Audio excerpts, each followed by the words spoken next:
All right, welcome to This Explainer. Today we're absolutely shattering a super common illusion. You know, the idea that investment banking is just one single job. Actually, scratch that. It's not a single job at all. To truly understand Wall Street, you've got to picture an investment bank not as one career path, but as this massive, highly interconnected architectural machine. Over the course of This Explainer, we're going to walk the floors of that machine together, breaking down exactly how it works, who does what, and how all these different puzzle pieces actually fit together. Okay, let's dive right into this. Here's our building directory for today. We'll start with the anatomy of the bank, move inside the front office, and then break down M&A, sales and trading, and equity research before wrapping up with a comparison of their pay, lifestyles, and exits. We're basically navigating from the broad operational floors straight up the elevator to zoom in on the specific revenue-generating desks. Section 1. Anatomy of a bank. The blueprint. First things first, let's take a look at the macro view of how a modern investment bank is physically and operationally structured. To start off, we really have to break that monolithic myth of the investment banker. Investment banking is, well, it's just an umbrella term. A bank requires completely distinct divisions to function. It takes an entire ecosystem of people, folks advising on mergers, raising capital, managing massive risks, and facilitating rapid market trading, all working perfectly in tandem.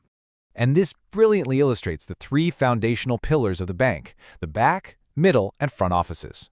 Let's look at how they connect, because it's fascinating. The back office is essentially the engine room, operations and IT.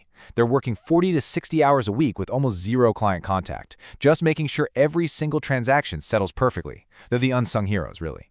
Then you have the middle office, clocking in at 50 to 70 hours. These are your risk and compliance guardians. Now, they don't generate revenue, but they literally stop the bank from taking risks that could destroy the whole place.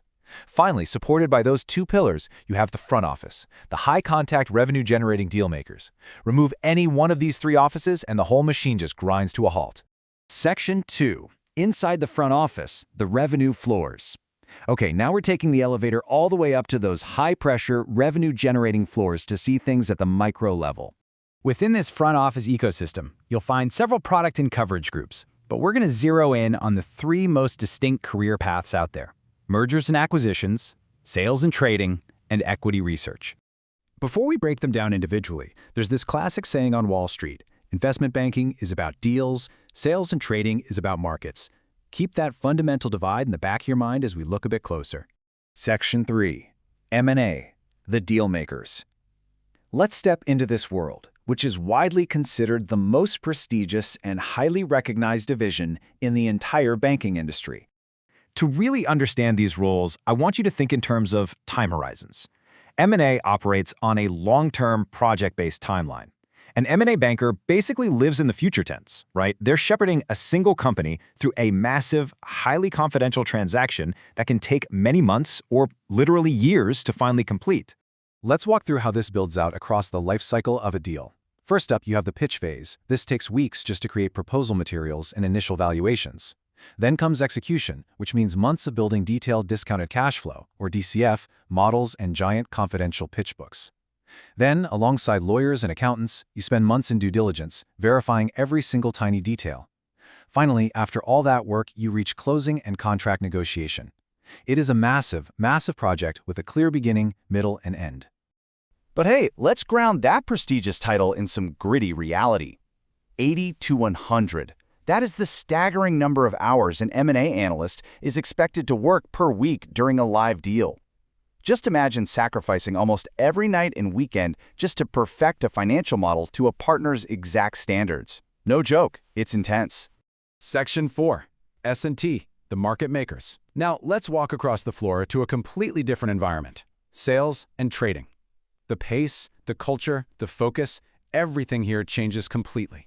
Now, what's really interesting about this is the direct contrast. While M&A is heavily project-based, S&T is entirely flow-based. They are constantly connecting buyers and sellers in public markets, basically making sure those markets stay liquid and moving. Continuing our time metaphor, look at the S and key horizon. Seconds to intraday. Sales and trading professionals live purely in the present tense. I mean, they are quoting prices, making split-second decisions, and managing massive amounts of risk, all before the closing bell even rings. Looking at the specific roles on the trading floor, you'll see a highly specialized team. Sales professionals are on the phone constantly, pitching trade ideas to hedge funds and asset managers. Traders? They're quoting prices, executing those orders in real time, and managing the inventory risk they hold in between. And structurers are busy designing highly bespoke derivative products. And here's the key difference. They don't make their money on massive one-off deal fees like M&A. They make money on the bid-ask spread and commissions on a continuous, flowing stream of client activity. Section 5, Research, the industry analysts. Next up, we shift our focus to equity research. These are the industry analysts, and they essentially serve as the analytical bridge between the investment bank and the broader public markets. To finish off our time metaphor, take a look at their horizon, quarters to years. Equity research analysts aren't looking at split-second trades, and they aren't building confidential M&A projects either. They focus on quarterly earnings cycles and building long-term sector theses for publicly listed companies. A junior associate in research spends their day using a very specific toolkit. They build highly detailed bottom-up financial models of companies. They publish rigorous initiation reports. They actually sit down and interview corporate executives.